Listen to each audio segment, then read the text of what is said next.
One thing's worse than the heat in Culford Cauldron. The smell, like rotten eggs. The cauldron boiled over some 300 years ago. They say it filled the skies with ash and the lakes with molten rock.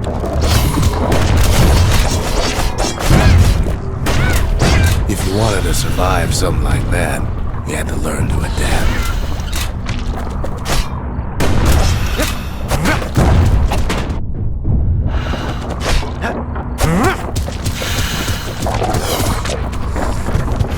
It takes a certain stubborn pride to keep on living in a place like this.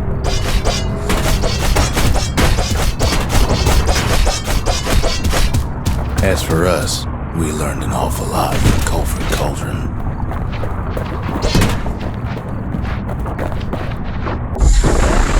That learning led to some interesting inventions. The raw power of the world fell right into our hands.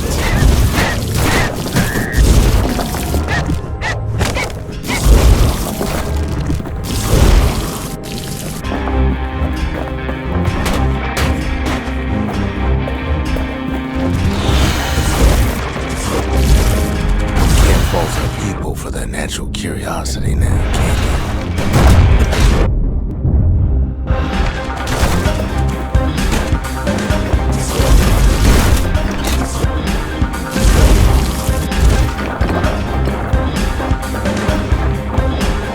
Sure, we dusted off a good many secrets out here.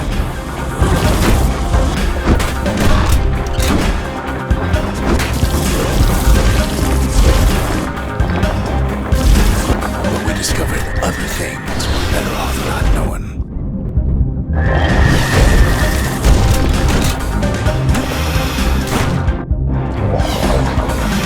Best to keep out of the cauldron. It's awful hot in there.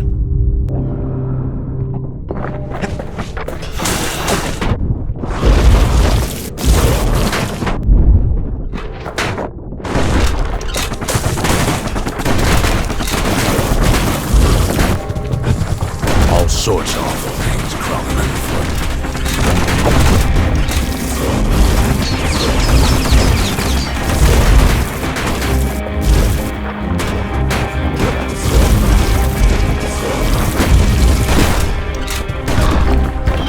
We kept on sifting through the cauldron's secrets anyway.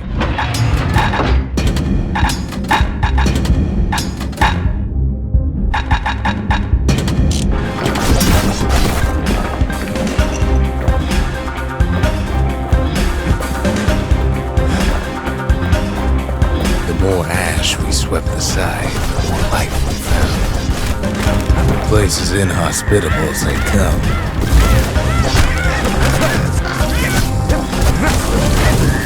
Still, we pressed on.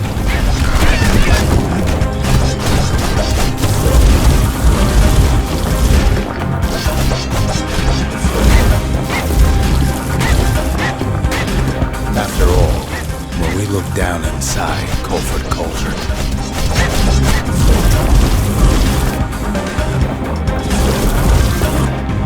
look down through all the smoke and flames.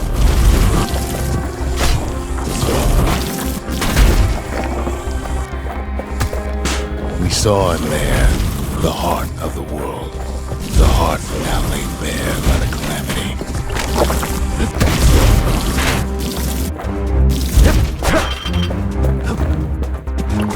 We had to have it. As for the kid, he just has to get that shard out of there. Too bad taking that thing woke up every last stink eye from here to Johnson Bog.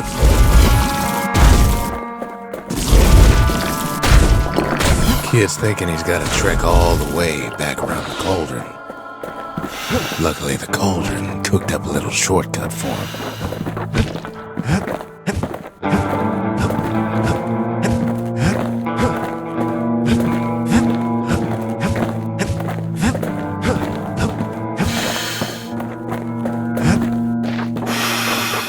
Sure, it ain't the most convenient path.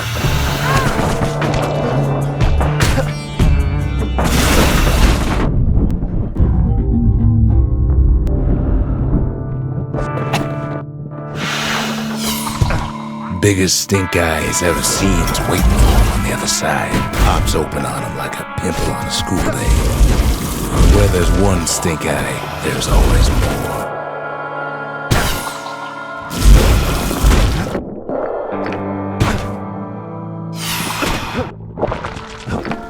The cauldron's tenants all gather up to bid the kid a fond farewell. Kid don't shed any tears for him though. With a good spyglass, you can still see the cauldron from the city, but all the fires died out. There's nothing left of it.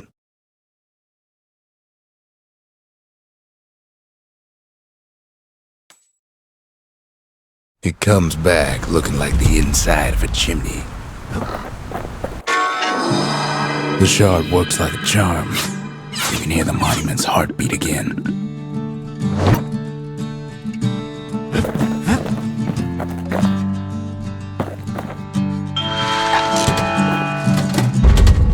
We need an awful big lost and found under the circumstances.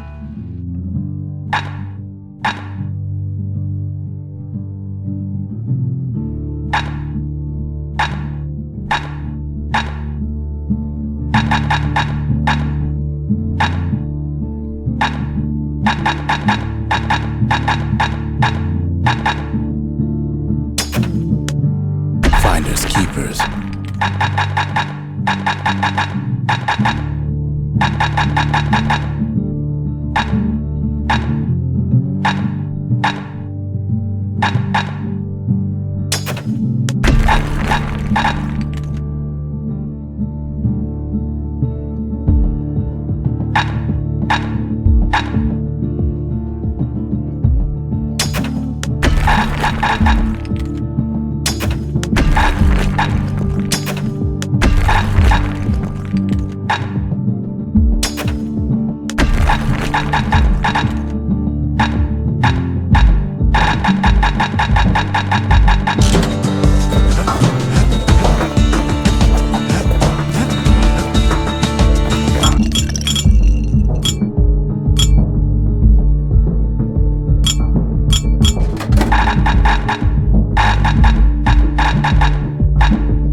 If you're feeling low, count on the buttery flavor of our own Bastion bourbon.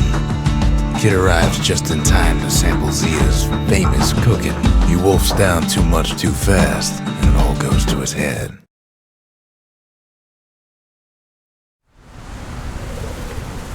I've said a lot about the kid, but he ain't the only one wrapped up in all this.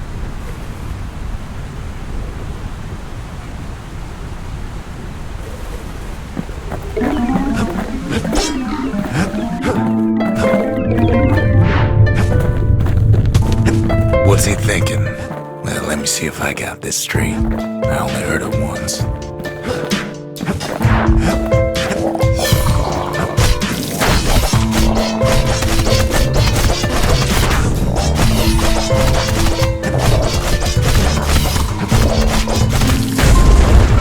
Once there was a normal Ura girl, but she wasn't born in the Tassel terminals like the rest of her people.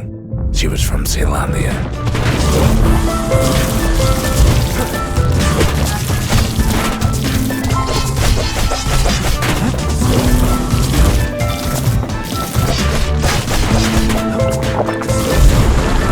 Her folks were orphaned in the war, taken in and raised inside the city, on condition they would never return to the terminals.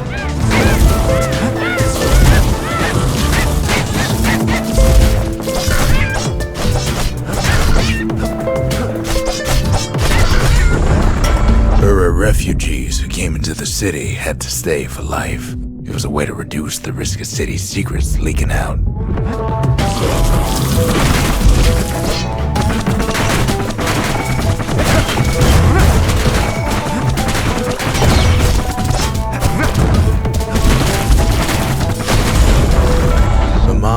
passed away from birthing complications, leaving the girl trapped inside that city with no one but her father.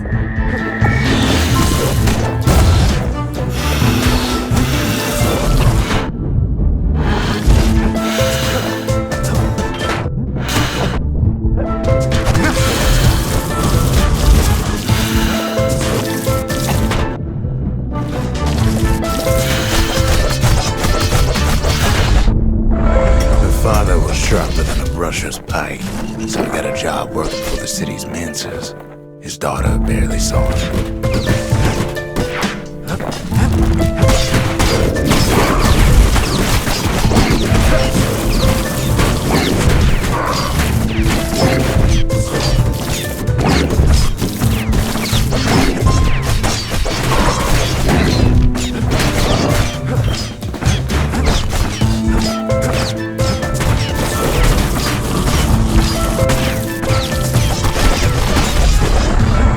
Father told her nothing of her heritage. He told her nothing of the Mancers. It's for your own good, he said.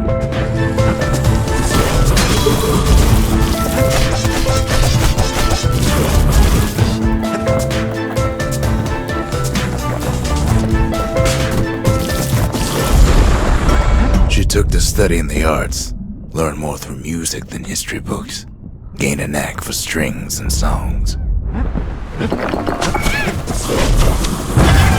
Now, where were we?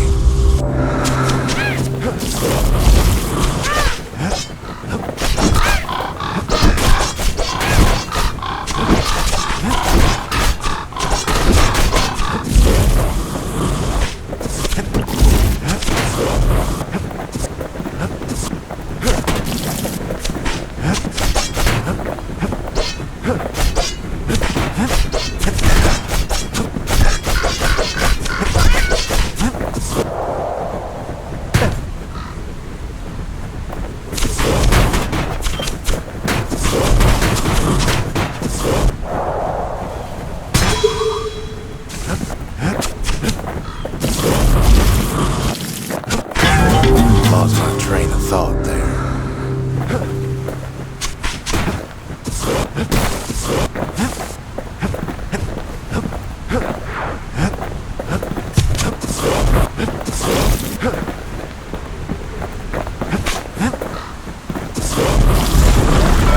At first, she tried to be like other girls, but her classmates spread word that her father was an Ura trader, selling out the city.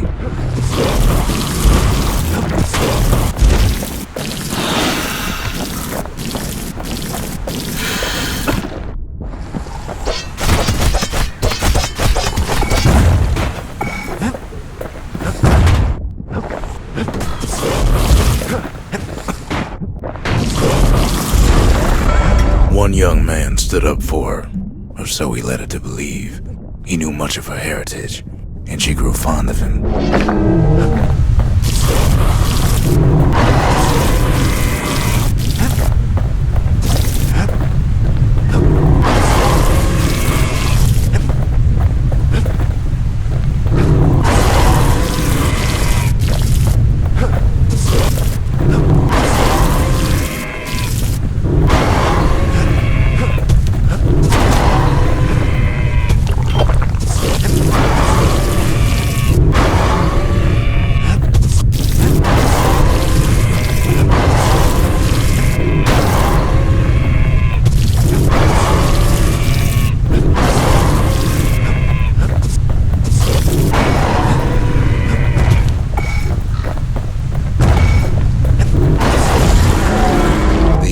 Convinced her to take him to her family den to meet her father. Spoke of how he wanted to meet a man from the terminals.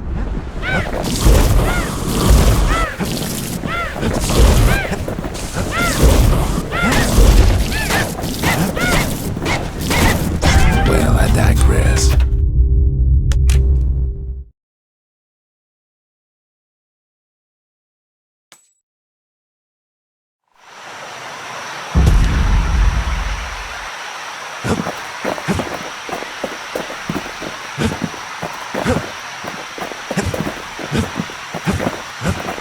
We spotted a pecker carrying a shard to Mount Zan.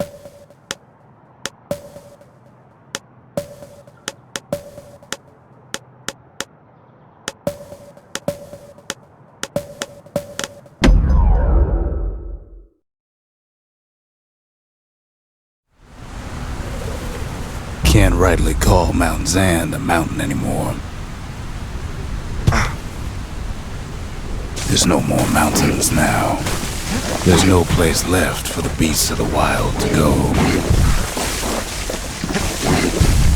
Good thing for those beasts the Calamity saved leftovers. We only found their little lair because they found themselves a little shard. The creatures of the wild, they've been building a bastion of their own.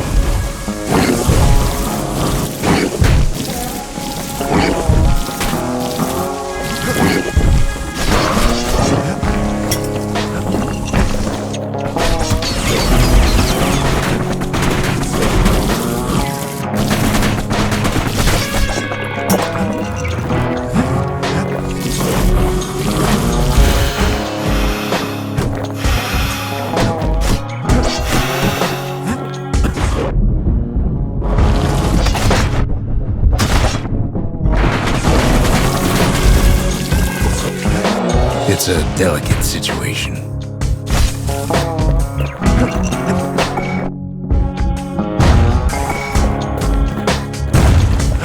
Best thing we can do for those beasts right now is put them down quick and clean.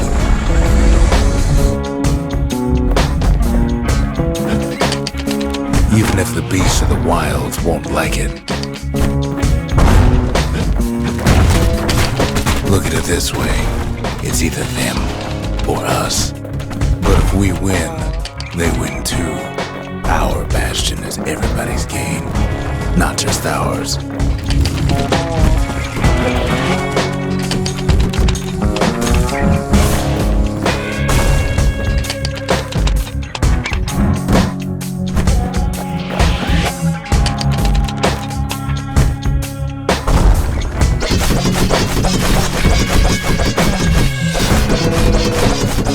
Unfortunately, there's no explaining that to a simple beast.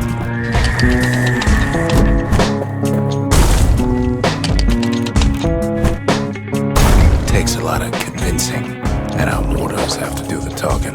Those beasts been hard at work fixing up the place.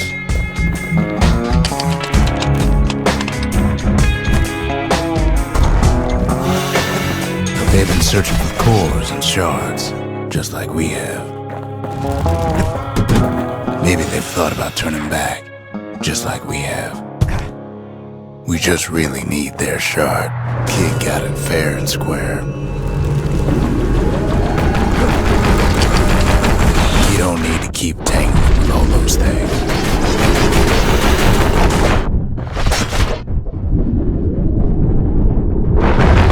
He's done what's best for him, don't you worry. Don't you worry.